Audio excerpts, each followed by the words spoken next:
хан Мухаммед был сыном хана Тимура и внуком хана Тимур-Кутлуга. Чтобы отличать его от другого хана с таким же именем, Улу Мухаммеда, этого правителя Орды принято называть Кучук-Мухаммедом. Он стал ханом благодаря поддержке сыновей Эдиге, Навруза и Гази, которые убили хана Барака за казнь своего старшего брата Мансура и выдвинули Кучук-Мухаммеда новым кандидатом в ханы. Расправившись с Бараком в Средней Азии, Навруз и Гази решили ударить на Сарай, чтобы там свергнуть хана Улу Мухаммеда и заменить его своим ставленником Кучук-Мухаммедом. Однако, добравшись до Волги и оценив обстановку в Сарае, Навруз убедился в силе Улу Мухаммеда и предпочел служить ему, а Кучук-Мухаммед остался один, брошенный своим союзником.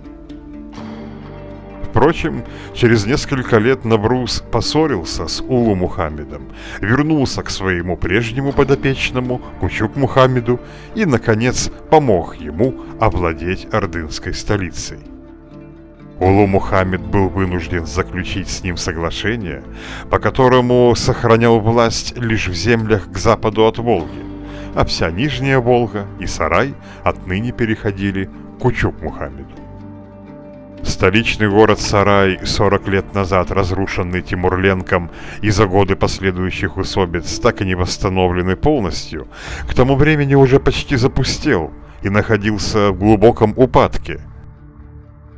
Гораздо более ценным и богатым владением Кучук-Мухаммеда стал город Хаджи-Тархан, Астрахань, стоявший ниже по течению Волги. В Хаджи-Тархане Кучук-Мухаммед и разместил свою главную резиденцию. Кучук-Мухаммед по сравнению со своими предшественниками продержался на троне необычайно долго, около 25 лет, но власть его простиралась лишь на часть прежних владений Орды.